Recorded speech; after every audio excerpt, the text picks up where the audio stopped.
اور ایک اور حدیث ہے جو کم از کم صحیح بخاری میں 4 دفعہ ڈیٹیل کے ساتھ آئی ہے، وہ سیدنا ابو بکر کا خطبہ ہے نبی صلی اللہ علیہ وآلہ وسلم کی وفات کے فوراً بعد۔ خیر رسول اللہ فاختار الرفیق الاعلی من الجنہ۔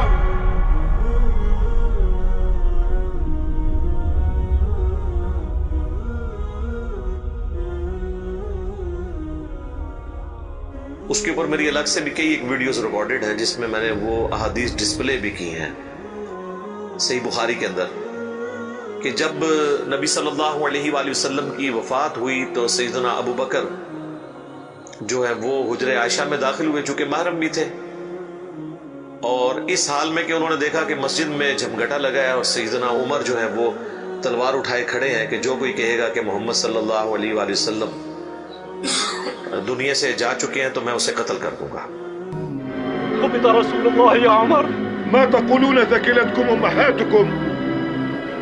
قطع الله ألسنة من يزعم أن رسول الله صلى الله عليه وسلم توفي. لا. بلى يا ابن الخطاب، خرج الخبر من بيت عائشة أم المؤمنين. قلت لا. سیدنا ابو بکر حجرہ عائشہ میں داخل ہوئے، اللہ کے نبی صلی اللہ علیہ وآلہ وسلم کے مبارک چہرے سے کفن ہٹایا اور آپ کے ماتھے پر بوسہ دیا اور کہا، اے اللہ کے رسول، اللہ تعالیٰ آپ پر 2 موتیں کبھی جمع نہیں کرے گا۔ ایک موت آپ کا مقدر تھی، وہ تو آپ کو آنی تھی، یعنی ہر انسان کے لیے ایک ہی موت ہے، دوسری موت نہیں۔ اب آپ آخرت کی زندگی میں چلے گئے تو موت کا مزہ جو ایک دفعہ تو سب نے چکھنا تھا وہ آپ نے چکھ لیا۔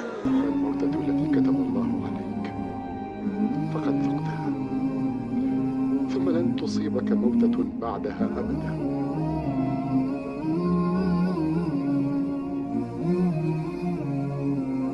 یہ 2 موتیں جمع نہیں کرے گا، اس کا مطلب یہ تھا کہ سیدنا عمر کو جو یہ غلطی لگ گئی تھی کہ شاید نبی علیہ السلام ڈورمنٹ پوزیشن میں چلے گئے ہیں اور آپ دوبارہ دنیا میں واپس آ جائیں گے، جس طرح کہ سیدنا موسیٰ علیہ السلام کوہ طور سے واپس آئے تھے، تو اس کی آپ نے نفی کی کہ نہیں، اس طرح نہیں ہو سکتا، ایک ہی دفعہ موت آنی ہوتی ہے، اب حضور کو موت آئی، اب آپ دنیا میں واپس نہیں آئیں گے۔ سورۃ الواقعہ میں سورہ یاسین میں واضح موجود ہے کہ جو دنیا سے چلا گیا وہ واپس نہیں آئے گا۔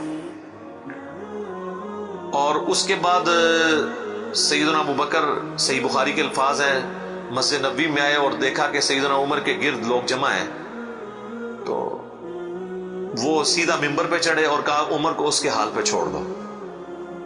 یعنی اس وقت حضرت عمر کو یعنی سمجھانے کی لوگ کوشش کر رہے تھے، تو انہوں نے کہا ان کو چھوڑ دیں، آپ میری طرف متوجہ۔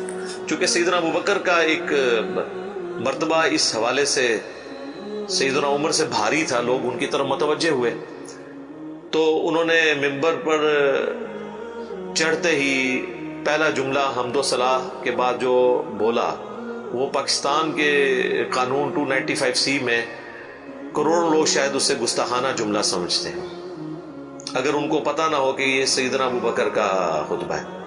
ہم نے سوشل ایکسپیریمنٹ بھی کیا اس پہ، کسی کو بتایا کہ بھئی یہ دیکھیں، اگر کوئی شخص یہ کہے کہ جو شخص محمد کی عبادت کرتا تھا وہ جان لے کہ محمد مر چکے ہیں، اور جو اللہ کی عبادت کرتا ہے وہ جان لے کہ اللہ زندہ ہے، اسے کبھی موت نہیں آئے گی، تو آگے سے جواب سننے کو ملا، یہ کون گستاخ ہے جس نے یہ بات کی ہے؟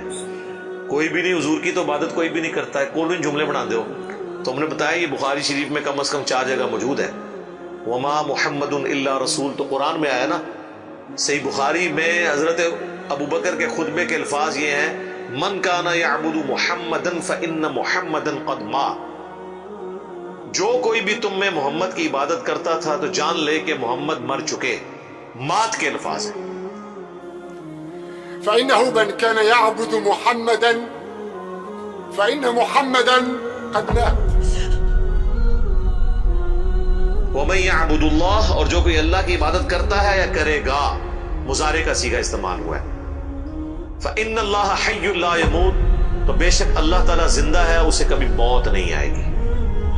تو یہ خطبہ آپ نے یعنی پڑھا، اور پھر اس کی دلیل میں سیدنا ابو بکر نے قرآن کی یہی آیت تلاوت کی، سورہ آل عمران آیت نمبر 144، اور امام بخاری نے کتاب التفسیر چیپٹر جو قرآن کی تفسیر کا لکھا ہے صحیح بخاری کے اندر، اس آیت کو انہوں نے ہیڈنگ بنا کے یہ حضرت ابو بکر کا خطبہ نقل کیا ہے۔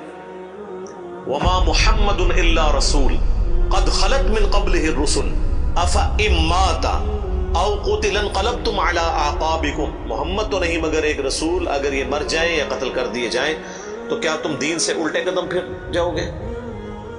وما محمد إلا رسول قد خلت من قبله الرسل أفإن مات أو قتل انقلبتم على أعقابكم ومن ينقلب على عقبيه فلن يضر الله شيئا وسيجزي الله الشاكرين. اور جو کوئی دین سے الٹے قدم پھرے گا تو اللہ کا کوئی نقصان نہیں کرے گا، اور اللہ تعالیٰ ثابت قدم رہنے والوں کو جزا دے گا، جو شاکرین ہوں گے، شکر گزاری کی روش اختیار کرنے والے. پھر آپ نے اگلی ایک اور آیت تلاوت کی، سورہ الزمر کی آیت نمبر 30، انک میت و انہم میتون. اے نبی بے شک تمہیں بھی مرنا ہے اور تمہارے مخالفین کو بھی مرنا ہے. وہ آیت بھی آپ نے تلاوت کی. تو آپ اندازہ کریں کہ یعنی صحابہ کرام جو ہیں وہ اپنی بات کی دلیل میں قرآن سے آیات پیش کیا کرتے تھے. وہ کہتے ہیں ساڑھے خلاف آیتاں پڑھ دینے جی قرآن تو بھئی قرآن اگر تھوڑے خلاف آیت ہے نا تو مسلمان نہیں ہو، کیونکہ مسلمان تو وہ ہوتا ہے کہ جو قرآن کے مطابق ہو، نہ کہ یہ کہ اس کے عقیدوں کے خلاف قرآن میں آیت آ جائے. تو اگر کوئی کہہ رہا ہے ساڑھے خلاف آیتاں پڑھ دے تو سمجھ لو کہ پھر تسی تو کافر ہی ہوئے نا. مسلمان کے خلاف تو قرآن کی آیت نہیں پڑھی جا سکتی نا. اگر آپ کا وہ عقیدہ ہے تو آپ کے خلاف کہاں سے ہوگی؟ تو صحابہ کرام دیکھیں کہ قرآن سے دلیل پیش کیا کرتے تھے، یعنی وہ اپنی بات کی دلیل بھی قرآن سے پیش کرتے تھے. لیکن یہاں پہ ایک بڑی حیران کن چیز ہے جس کو میں نے ہی پوائنٹ آؤٹ کیا ہے، میں نے کہیں پڑھے ہوئے نہیں یہ دیکھا، حالانکہ یہ بہت ضروری تھا کہ اس چیز کو ہائی لائٹ کیا جاتا، کہ حضرت ابو بکر نے ایک فرضی جملہ کیوں بولا؟ کوئی ضرورت نہیں تھی، اور جملہ بھی ان لوگوں کے سامنے بولا کہ جن میں سے کوئی بھی رسول اللہ کی عبادت نہیں کرتا تھا. یہ لوگ ہوتے تو یہ ان کو کھڑے ہو کے کہتے تو کی اتنے تقریرہ پہ کرنا ہے، کوئی دروشی پڑھ تو اتنے حضور دی میت ہوتے تو اتنے گستاخانہ آیتاں پڑھ رہے ہیں کہ جی جو محمد کی عبادت کرتا تھا وہ جان لے کے محمد مر چکے ہیں. ایک اتنے لکھے ہے قرآن چ کون ہی گلا بنانے ایسی کوئی عبادت نہیں کرتے، خود سے ہی باتیں بناتے ہو. سیدنا ابو بکر نے بیسیکلی امت کو یہ میسج دیا کہ نبی اسلام کی تعلیم یہ ہے کہ آپ کو بت نہیں بنانا. اور اس پہ میں بولا کرتا ہوں کہ یہ محمد رسول اللہ صلی اللہ علیہ وآلہ وسلم کی کامیابی ہے کہ آپ نے ایسی ٹیم اپنے بعد چھوڑی ہے جو ان کی میت پہ ان کے فضائل بیان نہیں کر رہی، توحید بیان کر رہی ہے. کیونکہ ان کو پتا تھا کہ محمد رسول اللہ سے بھی آلموسٹ 500-600 سال پہلے ایک شخصیت دنیا میں گزری جس کے نام پہ دنیا کا سب سے بڑا شرک ہو رہا ہے، عیسیٰ ابن مریم. نبی صلی اللہ علیہ وآلہ وسلم نے ایک دوسرا عیسیٰ ابن مریم بن جانا تھا اگر صحابہ کرام شروع میں اس معاملے کو کل نہ کرتے.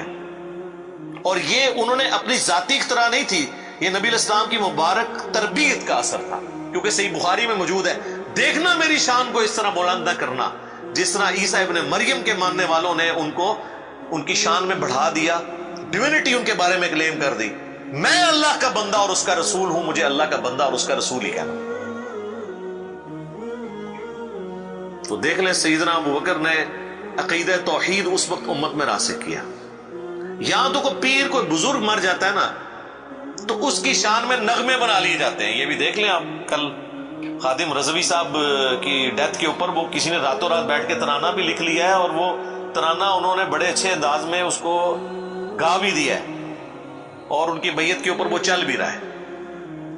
اور نبی علیہ السلام سے زیادہ تو کوئی تعریف کے لائق نہیں ہے نا مخلوقات میں، لیکن آپ کی میت کے اوپر کوئی درود شریف کی کوئی گھیٹیاں نہیں پڑیاں جا رہی ہیں، کوئی چادر نہیں کھلا رہی ہوئی، توحید کا خطبہ بیان ہو رہا ہے کہ اللہ کے نبی فوت ہو چکے ہیں. سیدنا عمر کے الفاظ ہیں صحیح بخاری میں، جب میں نے ابو بکر کا یہ خطبہ سنا تو میری ٹانگیں میرے جسم کا بوجھ نہیں اٹھا سکی.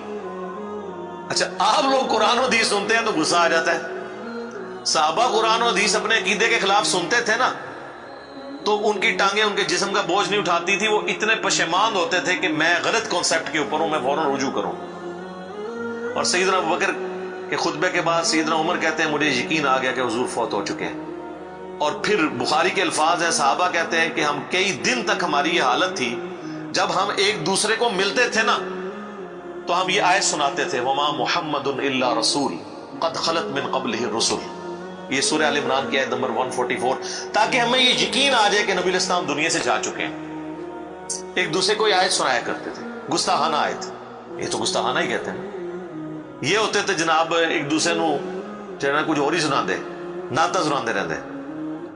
تو صحابہ نے ظاہر ہے انہوں نے تو مشن لے کے چلنا تھا نا، ان کو تو پتا تھا کہ پیغمبر کا کام ہے اللہ کا پیغام دنیا تک پہنچانا، اس کے بعد وہ امت کے کام حوالے کر کے چلے گئے۔ اب پیغمبر کے ساتھ نسبت اس کی ہوگی، محمد رسول اللہ کا لاڈلا قیامت کے دن وہ ہوگا، حضور کی شفاعت کا حقدار وہ شخص ہوگا جو نبی علیہ السلام کے مشن کو آگے لے کے چلے گا۔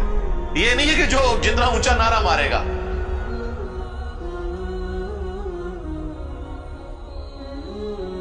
یہ چیز نہیں، ہم لوگوں نے تو اس حوالے سے بالکل کنسپٹ جو ہے نا وہ بدل لیے ہوئے ہیں، چونکہ ہم نے قرآن پڑھا نہیں ہے اس لیے ہمیں اندازہ نہیں ہے کہ قرآن پاک میں نبی صلی اللہ علیہ وآلہ وسلم کا سچا محب اور سچا پیروکار کس شخص کو ڈکلیئر کیا گیا ہے، جو آپ صلی اللہ علیہ وآلہ وسلم کا مددگار ہوگا ان کے دین کے بارے میں۔ یہ بڑی سخت آیت ہے جی، یقین کریں انسان ہل جاتا ہے جتنی بار اسے پڑھتا ہے۔ آیت نمبر ہے 157 اور 158۔ الذين يتبعون الرسول النبي الأمي الذي يجدونه مكتوبا عندهم في التوراة، یعنی اہل ایمان کے بارے میں آ رہا ہے کہ یہ اس نبی کی پیروی کر رہے ہیں، اس نبی امی کی جس کا ذکر یہ لکھا ہوا پاتے ہیں اپنے پاس تورات اور انجیل میں۔ یأمرهم بالمعروف، جو انہیں حکم دیتے ہیں نیکی کا، وینہاہم عن المنکر، اور روکتے ہیں انہیں برائی سے، ویحل لہم الطیبات، اور حلال کرتے ہیں ان کے لیے پاکیزہ چیزیں، ویحرم علیہم الخبائث، اور حرام کرتے ہیں خبیث چیزیں، یعنی اللہ کے اذن سے وہ شریعت کا پیغام پہنچاتے ہیں۔ وَيَدَعُ عَنْهُمْ إِصْرَهُمْ وَالْأَغْلَالَ الَّتِي كَانَتْ عَلَيْهِمْ، اور جو بوجھ ان پر پڑ چکے تھے، جو ان کے گلوں میں توق تھے، جو خود ساختہ ایک قسم کی شریعت اڈاپٹ کر لی تھی، وہ ان سے دور کرتے ہیں۔ فَالَّذِينَ آمَنُوا، پس جو ان پر ایمان لائے، بِهِ، اس کے اوپر جو ان کے ساتھ نازل ہوا، وَعَزَّرُوا، اور ان کی عزت کرے، وَنَصَرُوا، اور ان کی مدد کرے، وَاتَّبَعُوا النُّورَ الَّذِي أُنزِلَ مَعَهُ، اور اتباع کرے اس نور کی جو ان کے ساتھ نازل ہوا، یعنی قرآن۔ اولئک هم المفلحون، یہی لوگ ہیں جو کہ فلاح پانے والے ہیں۔ یعنی اللہ تعالیٰ فرما رہا ہے کہ نبی صلی اللہ علیہ وآلہ وسلم کا سچا امتی کون ہے؟ جو کہ ایمان لے کر آئے ان پر، اس کے بعد ان کی عزت کرے۔ یہ تو دونوں آسان کام ہے، ایمان بھی لاتے ہیں لوگ، عزت ضرور سے زیادہ کر رہے ہیں۔ ظاہر ہے کہ جب یہ کہیں کہ خدا کا پکڑا چھڑائے محمد، محمد کا پکڑا چھڑا کوئی نہیں سکتا، غلوف کر رہے ہیں۔ رسول اللہ کے سامنے یہ کوئی جملہ بول سکتا ہے؟ اللہ جس کو پکڑ لے گا نا، نبی علیہ السلام اس کو چھڑوائیں گے نہیں، نبی علیہ السلام چھڑوائیں گے اس کو جس کو چھوڑنے کا اللہ اذن دے گا۔ دھونس کے ساتھ کوئی کسی کو نہیں چھڑوا سکتا، شفاعت بالاذن ہے۔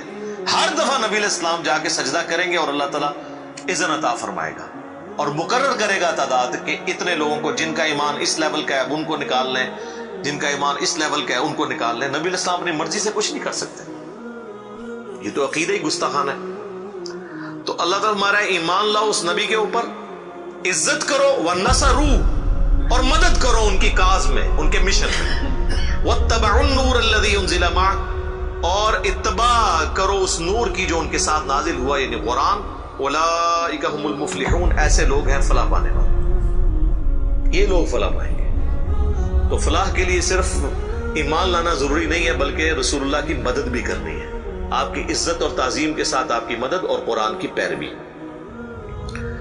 تو صحابہ کرام نے حضور کی میت کے اوپر عقیدہ راسخ کر کے بالکل صحیح بات بتا دی۔ اور آپ دیکھیں صحابہ کو کبھی یہ وہم بھی نہیں آیا تھا کہ نبی علیہ السلام سے ہم نے جا کے اب ڈائریکٹ کوئی بات کرنی ہے، ورنہ آپ دیکھیں حضور کی میت رکھی ہوئی ہے، صحیح بخاری میں ڈیٹیل موجود ہے، میرا ایک کلپ بھی ریکارڈڈ ہے، سیدہ فاطمہ کا قاتل کون، اس میں میں نے ڈیٹیل سے سقیفہ بنی ساعدہ کی حدیث بیان کی تھی کہ کسی کے دماغ میں بھی یہ مشورہ نہیں آیا کہ نبی علیہ السلام سے آپ کی ابھی میت باہر ہے، ابھی تو قبر میں نہیں گئے، جو لوگ قبر پہ جا کے مانگتے ہیں اور بزرگ بابوں کی، رسول اللہ تو ابھی ان کی میت باہر رکھی ہوئی ہے، جا کے آپ کے میت سے جا کے پوچھ رہے کہ یا رسول اللہ بتائیں آپ کا سکسیسر کون ہے آپ کے بعد. کسی کو وہم نہیں ہے. بعد کے لوگ پتہ نہیں کیا کیا دعوے کرتے ہیں.